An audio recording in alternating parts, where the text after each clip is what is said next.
to the third annual Robert P Collen Poetry Competition. So glad to see a nice full room of people. We received a ton of amazing submissions, and I know our two judges were working really hard together to come up with 10 finalists, and we have some great poems for you tonight.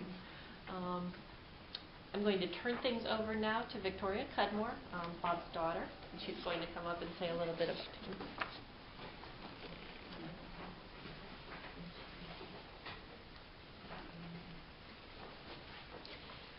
Good evening, everyone. Thank you for coming. My mom is here, and my sister, and my dear friend Barry, and we're very excited to be here for this third reading. And the family is very honored that this is carried on. My dad's spirit is here, and he is certainly very pleased that poetry is being read in his honor. So welcome and enjoy the evening. Thanks especially to Marcia and my daughter Danielle, who's in Sweden, and I know she's been very busy and really enjoyed reading all the poetry. So, and again, thanks to the library and to Walt for organizing this.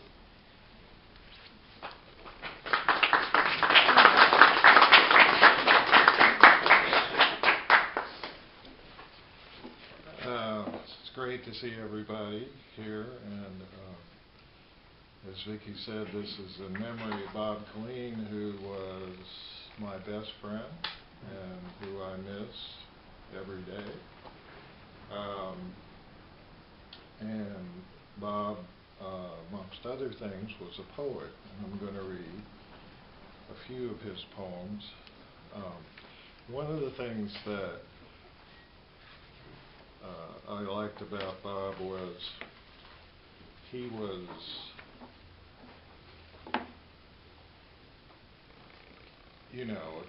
in a way, a conventional person. He was an executive in a company. He was a father. He was a veteran. He was a husband. But he was also a dreamer, and he was in touch with the history, particularly the history of this place, and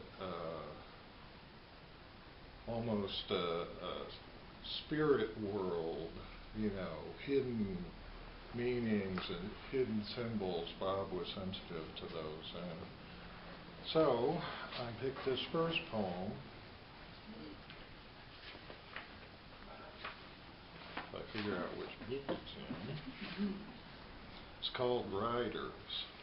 Bob was a rider too, but I'll get to that in a minute. Riders. It doesn't take long after a snowfall for animal tracks to crisscross the backyard. Most visible are those of two dogs and a big white cat, a dedicated mouser. The passage of chipmunks, field mice, and squirrels complicates the pattern. The spoor of a fox dots the margin of the woods.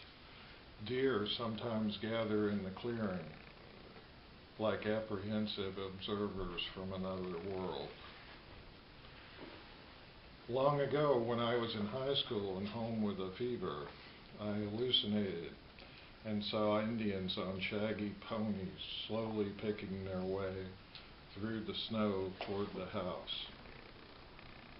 My first reaction was to lock the doors, but the thought came to me, as if someone had whispered it, that they were hungry and had come to beg for food. When I looked again, they were gone.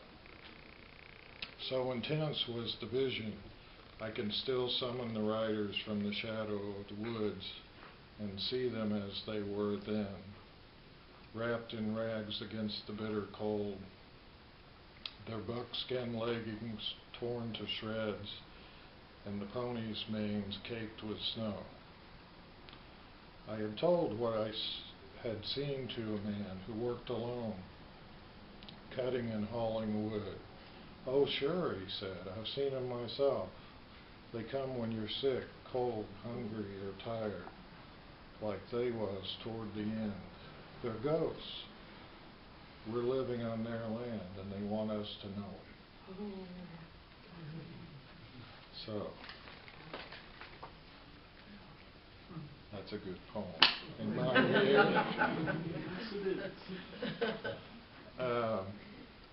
I said Bob was a writer, and he was a motorcycle rider. Great experience, and he and Gloria traveled all over the United States, tens of thousands of miles, seeing the country with Bob at the throttle and Gloria hanging on behind. And I didn't know him at that time, but I saw him ride his motorcycle a couple times, and I used to ride a motorcycle, so we kind of had that in common. But this poem is called Road Song. Driving across the U.S. from Massachusetts to California in early January, I recognized landscapes on I-40 in New Mexico and Arizona that perfectly matched the interior of my mind. Long, empty stretches of winter brown, hawks circling overhead in search of prey, and dust flurries in the distance, accompanied by the rock and roll beat of tires on the pavement. Later in Flagstaff, I ran into snow and ice. At 5,000 feet, I had to concentrate.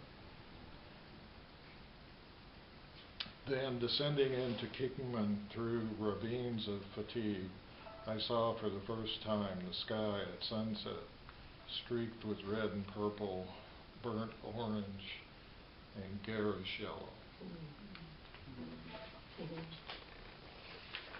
So the physical world, Bob was in touch with that as well. People say that we carry with us as we age all the people, the different ages we have been. So inside you is the 3-year-old you were, and the 40 or 50-year-old, and Bob was a very reflective person. This poem is about a childhood experience, and I'm not sure if this poem is really literally Bob's story from his life, but it's Bob's story he's telling anyway. So it's called Epiphany. Long ago in a Christmas pageant, I played one of the 3 wise men and carried precious frankincense in my mother's powder box. Wearing a calico turban and wrapped in a cotton bedspread. Can you picture that? I led my fellow pagans down the aisle and followed a tinfoil star that bobbed along a string stretched from the back to the front of the hall. We mounted the stairs and joined shepherds and angels who gazed at the doll in a box full of straw. On a signal, we raised our royal gifts and everyone sang We Three Kings.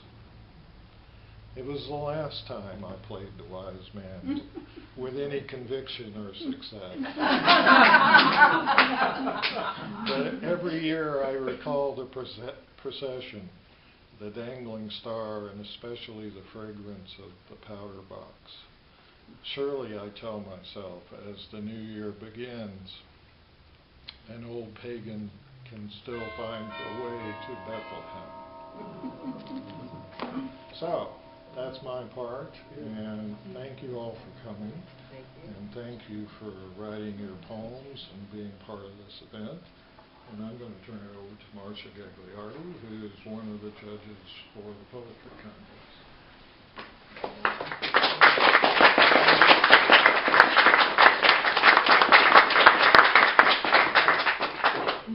Well, it is my privilege to be one of the 2 judges for the poetry contest, and the other is Danielle Cudmore, who is Bob's granddaughter, and Gloria's granddaughter, and Vicky's daughter, and Janice's niece.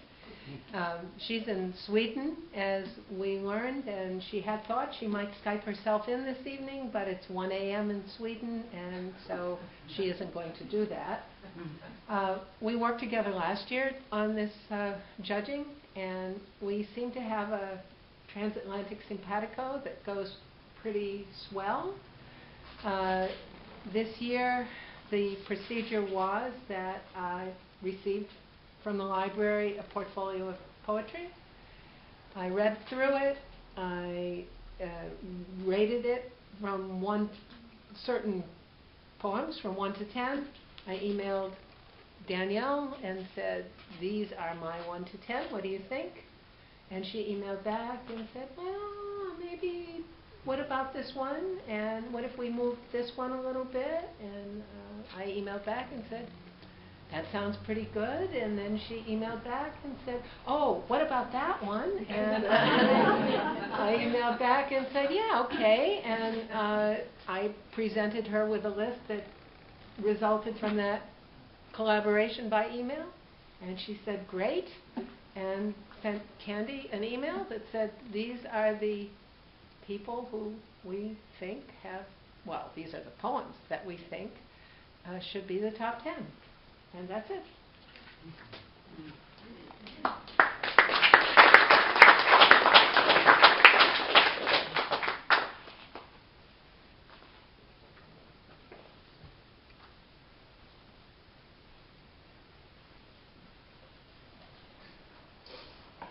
So let's get in the poetry way of things.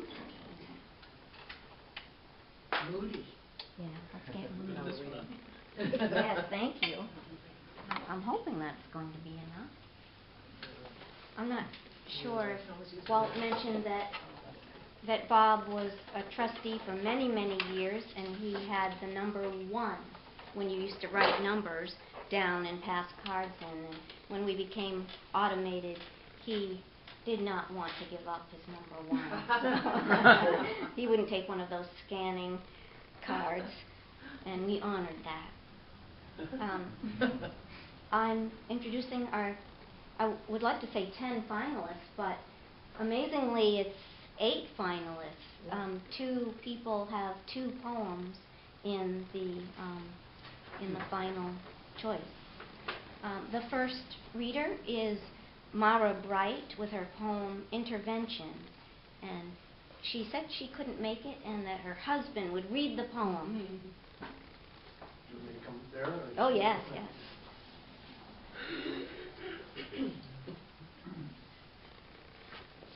Thank you for doing that. I'm Paul Dowd, reading from Mara. Intervention. On a ladder, picking beans, green, with sun in my eyes. My small world brims. Looking up, I spy more beans. There is one more rung to stand on.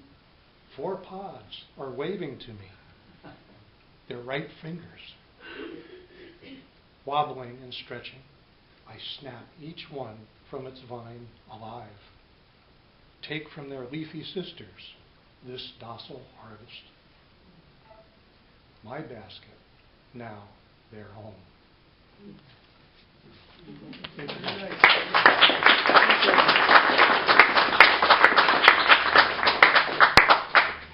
The next finalist is P.H. Crosby, and she could not be here and asked if I would read, and I will do that. The 2 poems are Home Farm and Villanelle for Jim. There are also more, what do you call these? Programs, thank you, in the back if you'd like to follow along. Villanelle for Jim. I liked him better when he was singing, Jim. As college kids, we used to see him striding, hard to forgive the forces doing him in. Fists clenched, he charged, arms swinging. Was it a happy hymn? Escaped his lips? All I know is, when he was riding, I liked him better. When he was singing, Jim was exhilarated, alert, out on a rim of daring. No careful hand was guiding. Hard to forgive the forces doing him in. Nonsense to see his subjugation as a whim, a product of shame and solicitude colliding. I liked him better when he was singing. Jim would yodel and cajole, his heart out on a limb, exuberant and touched, making all of it in hiding, hard to forgive. The forces doing him in. Make sure he walks now, wooden and somber, the same track a-dim. Ghosts of journeys past, for 30 years his spirit on a siding. I liked him better when he was singing Jim, hard to forgive the forces doing him in. Home farm. More than a crescent, less than a half, looking like a pie that people have consumed slowly, with spoons scooping in sneakily from the edge, a remnant of moon, a bolt of cloth cut into, the rest hung in the sky for sale. In the dawn, no, the dark before dawn, retrievable are the mystery and enchantment, the soundtrack of the woods, emerging birds, rustle in the undergrowth, a hum and shiver, the spooky fog. Lost at our lake house now, truth be told, where a lot must be blotted out to reach the core, where what is more often felt is just a sense of beleagueredness, of waste. But not here so much at this hour, with the apple trees climbed in 50 years past, bowing now to the sun, meadows stretching out, gold at the feet of the heifers, the marsh pumping and twittering alive. Our next reader and finalist is Don Erickson with his poem Panentheism.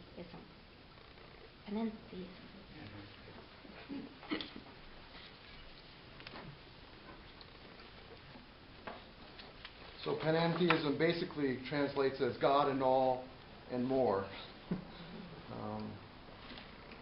An alternative title would be a Stevie Wonder mixtape.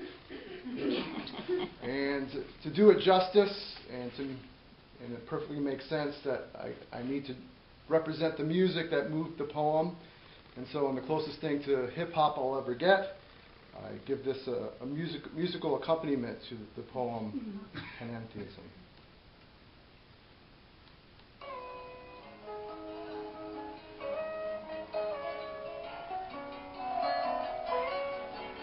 Listening to Stevie Wonder sing a vision, the thought of sight accompanied my wait, for the light to turn some shade of green. The definition of sight includes more than matter.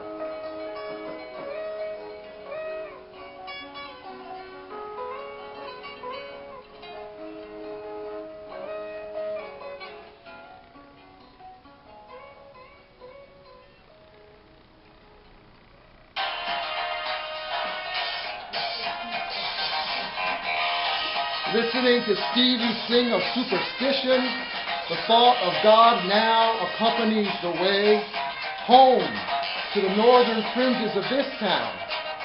The definition of God includes more than form.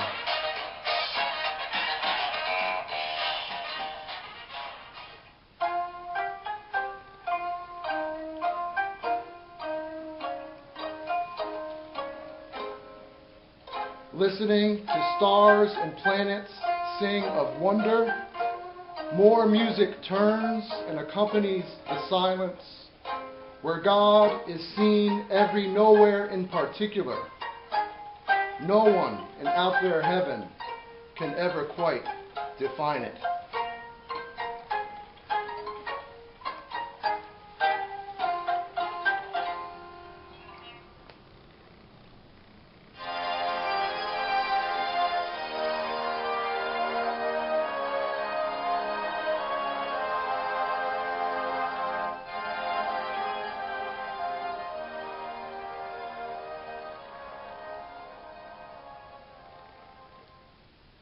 Thank you.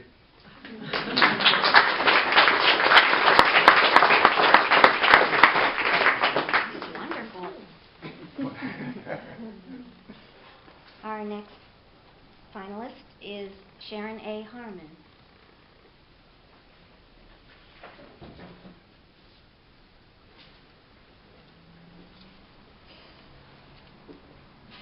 With her poem, Kangaroo Love.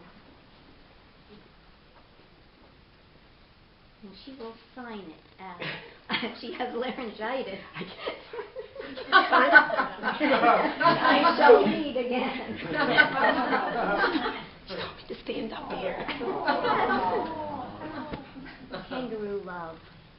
People can be selfish in their homes, chewing bones of contention in their sleep. I hankered for the right words to spill, trembled with a deep-seated desire, spread violets on a virgin's shawl. You come at me like kangaroo love, jump all over me one minute, down my throat the next.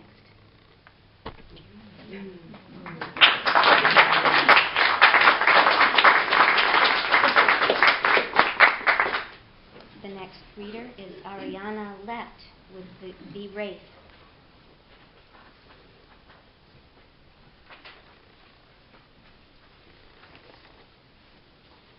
Hello all.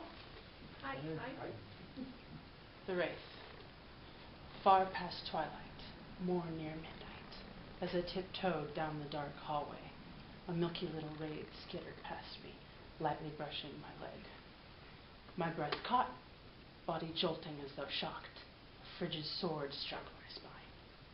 The wraith's small shadow floated low upon the wall, silent, stealthy, swift. The sharp creature that awaits in the too calm dark of evening terrors. But then it slowed and looked back. Nightmares. They're merely bijou wildlings that nip at night, teach us to endure, and show us how to be brave.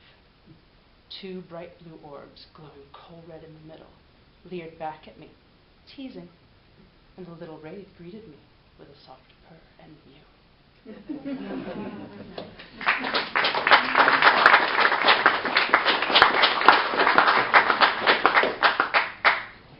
And our next finalist is Gail Thomas with two poems, A Daughter's Garland and Prayer to Solve. Did you skip Libby? I did. I can't see out of my glasses. I apologize.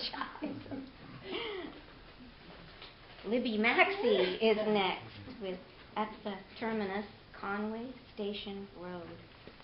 My title completely defied the capacity of the program. It did. It hangs out there a little.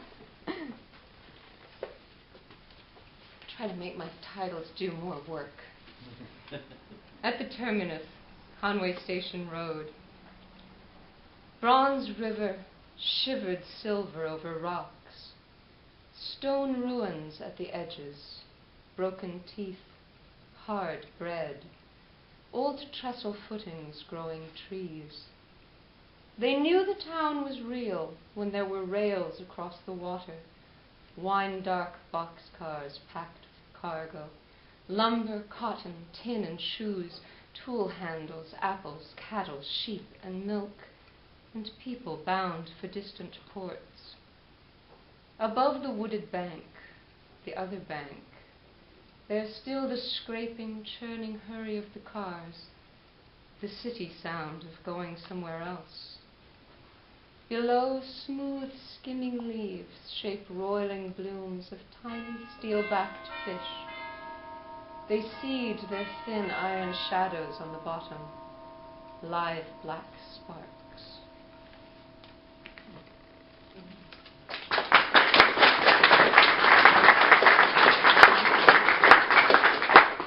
Guess who's next? Gail Thomas.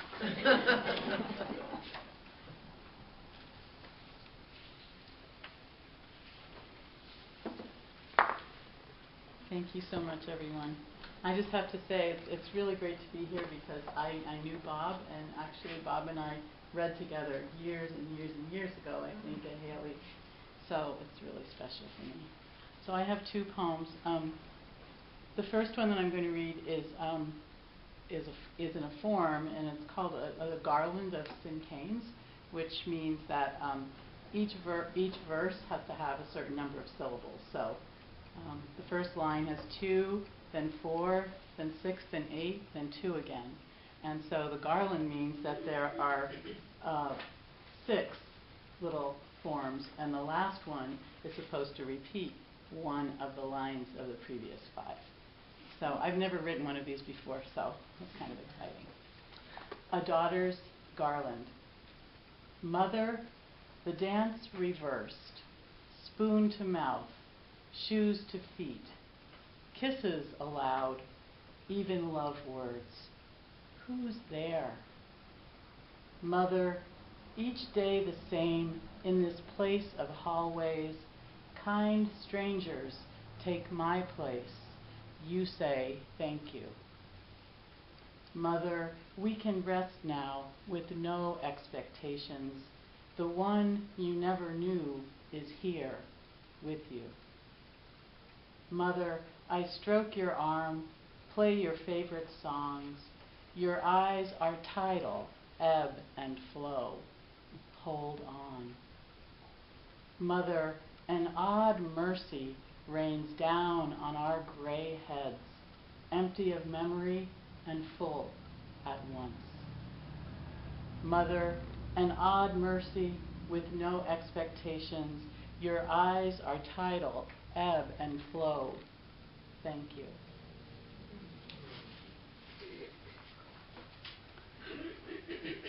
And this is prayer to salt.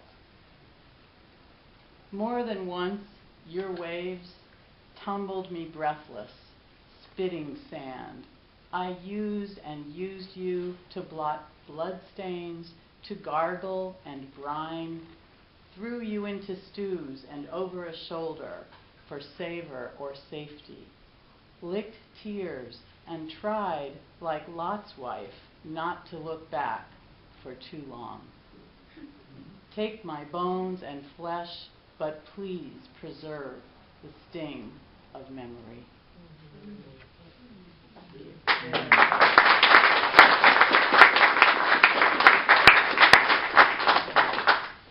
And our last reader is Anne Yeomans for her poem Lenore.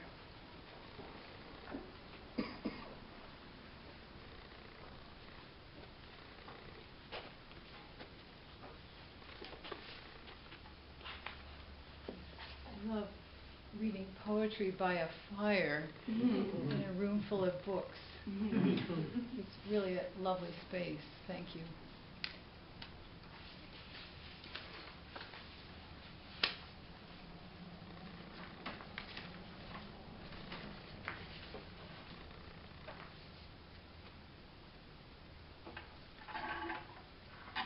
Lenore, your room is empty now. Afternoon light comes in the window from the west, as if, like me, it is looking for you. Your bed smooth, covered in purple, the 1,000 paper cranes still flying in the corner. Think of it. All those fingers holding cranes for you. And on the table, your bell, the round Tibetan one on the red and gold cushion, the one you rang to awaken all hearers from forgetfulness.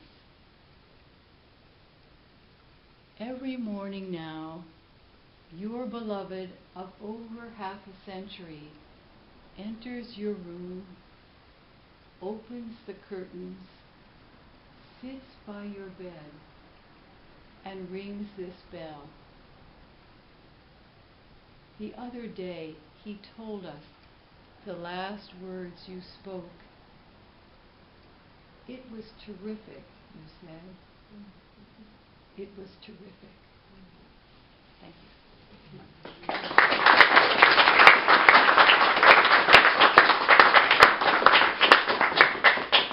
We will take a short break and have this wonderful food that the friends have prepared.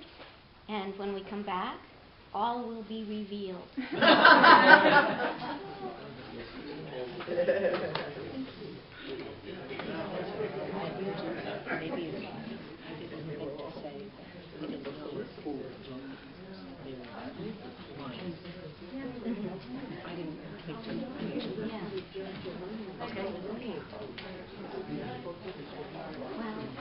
I'll let Jessica know.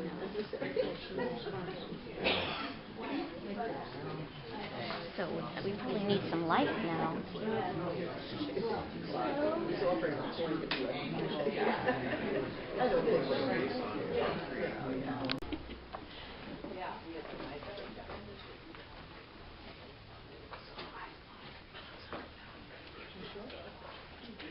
I missed everyone to come back in.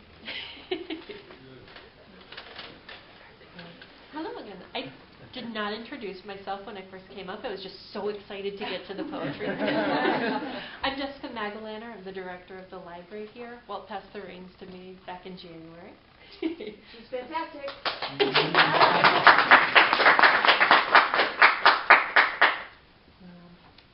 So, without further ado, I'll present our 3 winners. Also like to note that our wonderful judges did not know the names of the people when they were looking over the poems. We just gave them the poems.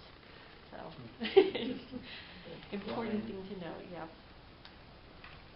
Our 3rd place winner, I totally set down my program and forgot the titles of the poems. Thank you. I made myself a special program so I could congratulate people for their poems, and then I set it down somewhere. 3rd place winner, Ann Yeomans for Lenore.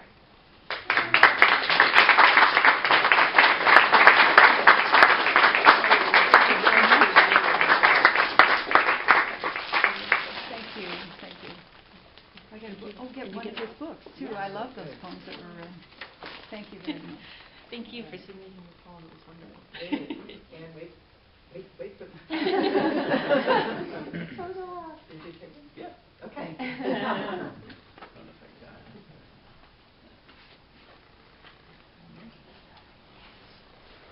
Second place winner, Gail Thomas for Prayer to Salt.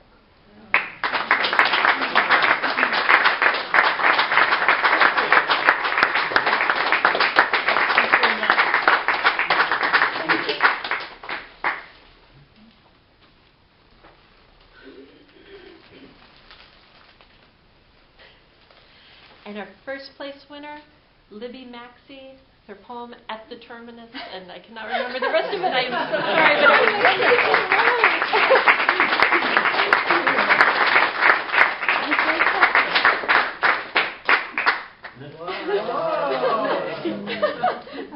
I thought this was fake seeing it down there. Yes, thank you. It's beautiful.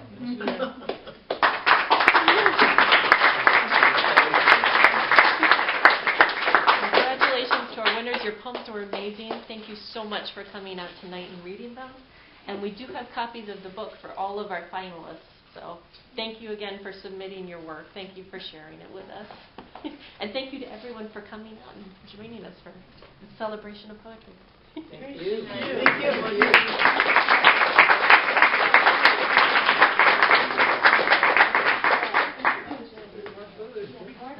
Yes, and there's more food. Yes.